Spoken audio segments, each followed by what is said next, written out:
Good afternoon and welcome to KTN NewsDesk. My name is Edith Kimani. This is where we bring you the news as it happens. And as we speak, there is a new chairperson of the Public Accounts Committee. Aaron Ocheng is standing by in Parliament to bring us the details. This and more coming your way shortly. Stay tuned.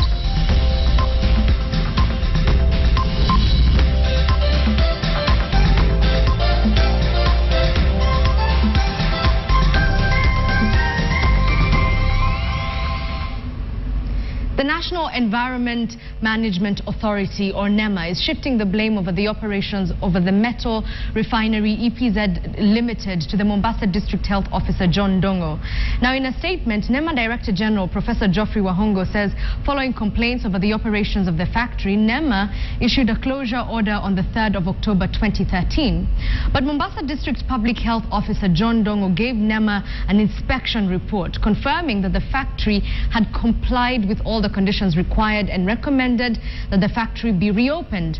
Now, the factory is at the center of a lead poisoning saga which has led to the deaths of children and brought untold suffering to the residents of Owino Uhuru slums in Mombasa. The plight of the residents was exposed by KTN's Jicho Pevu Futari Asumu, by Mohammed Ali, and the Inside Story Plague for Profit by John Allan Namu. Let's now cross over to Parliament, and as we mentioned, Rarieda MP Nicholas Gumbo has been elected the Public Accounts Committee chairman, and he's of course taking over from Budalangi MP Ababu Namwamba, who refused to apologize for any claims of corruption that were leveled against him. Aaron Ocheng now joins us from Parliament with the latest. Aaron, we were expecting this, but what's going on in Parliament? Well, it was a bit of intense lobbying between the members of the Public Accounts Committee to get a new chair. As you know, this is a seat that is normally reserved to the opposition, and lobbying was done by both sides of the political divide.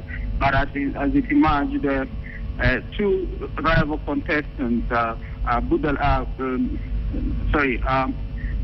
Engineer Nicholas Gumbo, who is a member of Parliament for Rarieda, emerged as the winner, and Jackson Kitporino, who is a Kitkellion West member of Parliament, as his new assistant. Okay, now Aaron, apart from the positions that have now been replaced, is there anything that the new members have said that they will do in order to change the perception that currently exists of committee members of the PAC? Well, inside the room, after they voted, they were allowed in, and there was cordial relation among the members, and they said they want to change the perception of a Public Accounts Committee as a rogue body in Parliament, the body that investigates how different accounts are done. But as it emerged, they say that they will work together for the betterment of this country, and they particularly pointed out issues of outside lobbying and interference of reports. They would say they would be doing everything in the open, and each member will be knowing whatever is happening. And also again, they said that each member has more or less say in the committee, even as Nicholas Gumbo will be becoming chair, and everything will be there on the table. All right, now former committee members of the PAC, including Ababu Namwamba, found themselves in an awkward position. Do we know anything of their fate, especially when it comes to holding other positions in other committees? Well, it is a newly constituted body with just a few members who had never been implicated in the previous report. But the likes of Ababu Namwamba, Cecil Mbarire, they are not here. They are no longer members of the Public Accounts Committee.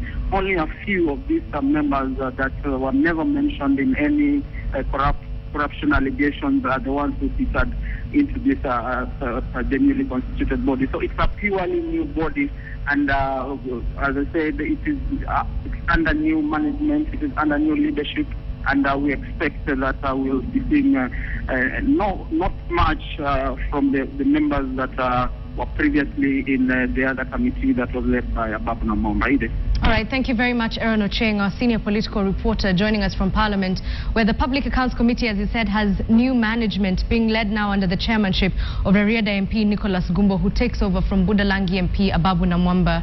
Elsewhere, Cabinet Secretary for Education Jacob Kaimenyi says his ministry is working tirelessly to secure learning institutions in the country. Now, speaking during a press conference today, Kaimenyi asked learning institutions to adhere to new security policies. He further asked students to remain calm and collaborate with security agencies in dealing with matters of insecurity. It is the boards of management. It is the university councils. It's the schools management committees in line with the law. Now, if they don't do it, somebody somewhere has to take them to task, isn't it? And who is that? See, the minister. And if there is management of resources to ensure there is security, who must ask those questions? It is me. Ukweli usemwe, it is me. Tukifunga shule nyingi vile tumeenda, kwa sababu mwalimu hana usalama, mtoto hana usalama, utaona ya kwamba kuna sehemu zingine Kenya asitakuwa na mashule. Kuna sehemu zingine watoto watu sasa hawatasoma na itakuwa mbaya kwa nchi yetu. Asanteni. Deputy President William Ruto is cautioning leaders against perpetuating tribalism and encouraging animosity among Kenyans. While speaking in Marsabit County during a fundraiser for the needy children who cannot meet their educational needs, the Deputy President said that leaders ought to unite Kenyans. The function was attended by 3 governors who echoed Ruto's sentiments. Marsabit Governor Ukur Yatani, Samburu Governor Moses Lenolkulal, and Narok Governor Samuel Oletunai said that leaders, especially those in turbulent regions, need to unify their people. The governors also emphasized on the importance of educating children from pastoralist communities, saying that was the only way to end the vicious cycle of poverty. Members of the Lorukushi Educational Fund in Karare Ward in Marsabit raised 21 million shillings during the fundraiser.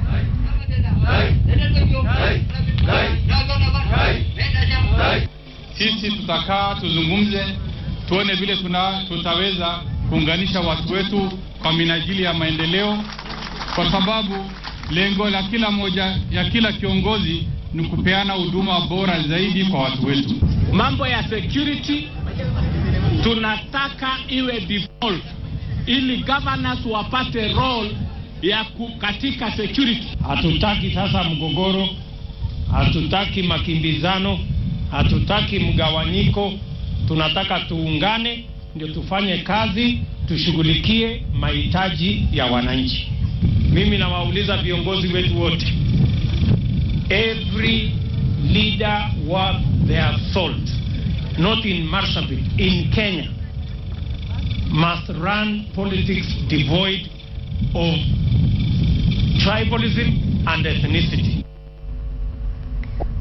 Senator Gideon Moy and Bomet Governor, Isaac Ruto, have called for the immediate resettlement of Mau evictees. This comes after more than 5,000 settlers were ejected from the Mau forest following a 24-hour notice issued by the government.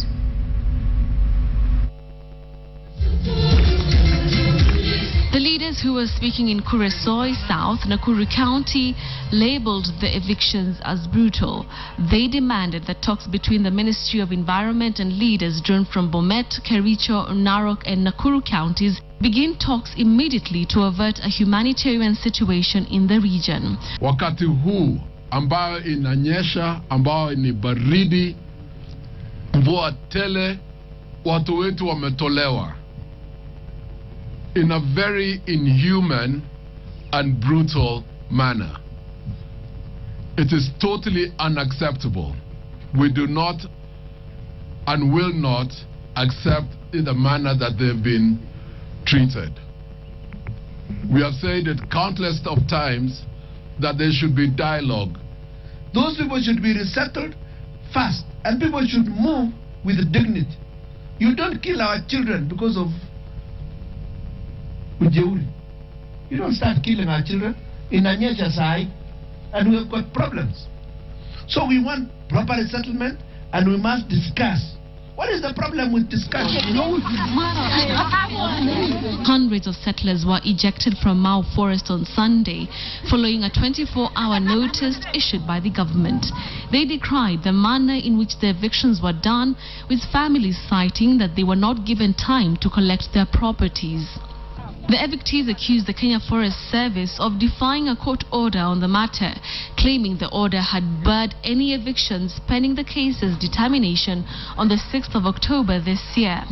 However, Narok County Deputy Ecosystem Conservator David Rono refuted the eviction claims, saying they were only enforcing Kenya Forest Service Act 7 of 2005, which requires it to protect forests. Betty Kyalo, KTN. Baringo Governor Benjamin Cheboy is appealing for executive intervention in the insecurity situation in the county. Cheboy concedes that the county government is unable to resolve the crisis.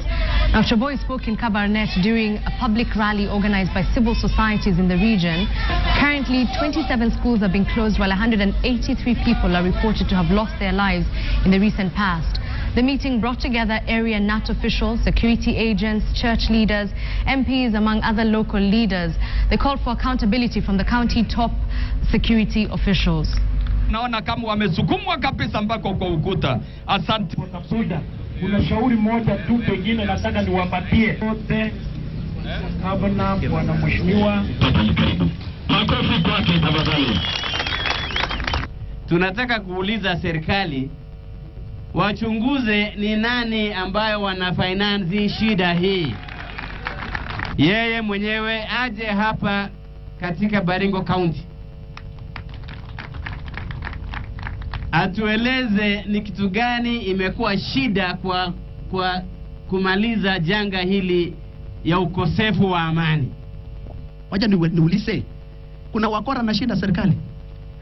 Surely kuna wakora na shinda serikali? Na serikali nani natanganya hapa? Ni serikali ama ni hawa? Bwana County Commissioner. Bwana County Commissioner, according to my rates, your work is not to the standard that we can say you are doing it. Kasiela tukaambiwa hapa, hii njia iko KPR walikuwa pale. Afande, hii njia hii hapa. Hii wanaume wakiiba kwetu mpaka wapite hapa. Wale wanajua Kasiela. Revelers in Eldoret are up in arms after the Uasin Gishu County government shut down nightclubs located in the basement. Owners of the affected clubs have moved to court to seek an injunction to suspend the closure notice, and Mercy Kandiye has the details. Haron Kuto ponders about his next step. It's difficult, he says, and it will cost him. Every night he incurs losses. Kuto is the general manager at the Signature Club in Eldoret. The club is among 5 clubs shut down by the Uasin Gishu County Alcohol Control Board on Friday night. Customers initially thought there was an actual threat, because when they are told to leave within 2 minutes, you can imagine what happens. The immediate closure of the club that Friday night costed the club hundreds of thousands as patrons left in a rush without clearing the bills. Every end month, revelers flock into nightclubs within Eldoret town, but for this particular end month, the seats in this club will remain empty, as it is not known when the closure notice will cease. Club owners say they have complied with the rules and regulations, including an emergency exit door and proper ventilation. We have operated for the last 8 years, and we've never had any problem.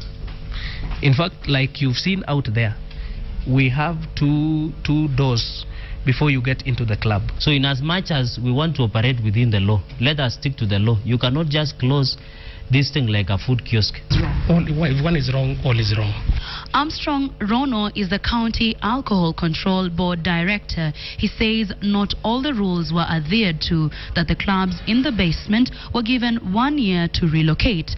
Pombe si tamu peke yake ikiwa kwa shimo, si hata huku juu unaweza kukunywa pombe na ujienjoy.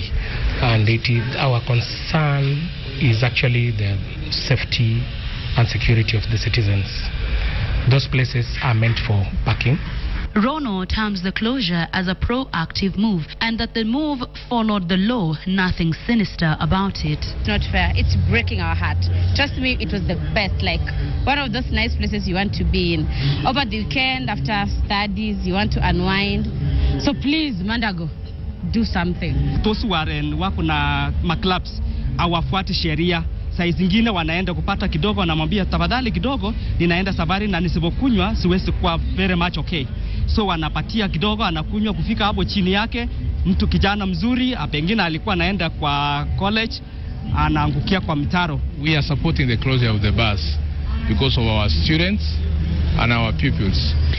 The opinion of residents and the closure, one that the county says is here to stay, that if you want to get down, don't get down in a basement club. Marcy Kandia, KTN, at the Signature Club in Eldoret Town. Welcome back to KTN NewsDesk. Now, the Kenya National Highways Authority is set to take action on trucks which are found bypassing designated way bridges across the country. Already, the company that manages way bridges, SGS, has forwarded a list to the authority detailing how truck drivers had devised innovative ways to defeat technology deployed at the stations. On average, 15 trucks out of 2,000 that ply the Mombasa-Nairobi-Malaba route flout load limits on a daily basis and were the most likely to avoid the weighbridge. Kenya has instituted 186,000 penalty on truck drivers who refuse to use the weighbridges on top of the 400,000 fine transport companies are charged for overloading. To ease congestion, SGS is toying with the idea of constructing 2 new weighbridges to ease traffic. Kenya has been cited in an East African community survey of having a complicated system that slows down movement of goods in the region. The 2 would be located in Lolongo and Mariakani, which have been found to be too small to cope with traffic of trucks. So, yes, it's possible. As you can see, the truck, it's signaled that it's overweight. It's supposed to be pulled in. The truck doesn't follow the directions. It goes straight through. This is tagged. So yes, that's a big challenge. We have to work at that. There are some things that together with Kenya that we've been working on is putting barriers, maybe height barriers that force the vehicles to comply with the heavy vehicles to comply with the screener lanes.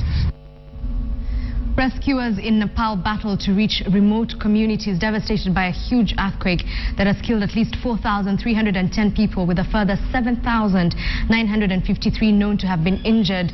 As the impoverished country's leader said, relief workers had still not reached many of the worst hit areas.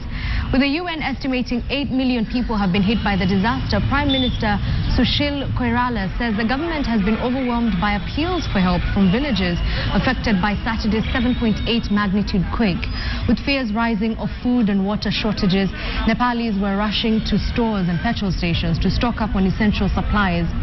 3 days after the quake hit, rescue teams have not reached some of the worst affected areas of Lamjung, the site of the quake's epicenter in Nepal. Their fears the death toll could jump once rescuers discovered the full extent of devastation in villages outside Kathmandu. Another 73 people died in India, and the toll in China's far western region of Tibet, which neighbors Nepal, rose to 25, the official Xinhua news agency has reported.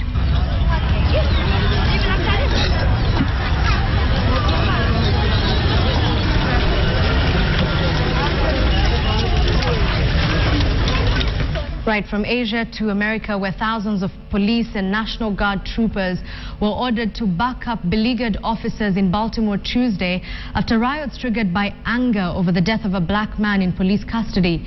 After an evening of violence, officials said calm appeared to be returning to the city, where at least 27 people were arrested and 15 police injured as stone and brick-throwing mobs, many of them high school students, clashed with law enforcement and attacked local businesses. The state of Maryland declared a state of emergency after furious rioters looted businesses, ransacking shops and stealing armloads of merchandise and torched cars. The violence is the latest in a series of confrontations between U.S. police and mainly young African-American men enraged by what they see as racism in the force. The unrest in Baltimore started after the funeral of a black man who died on April 19th of spinal injuries apparently suffered during his arrest this month.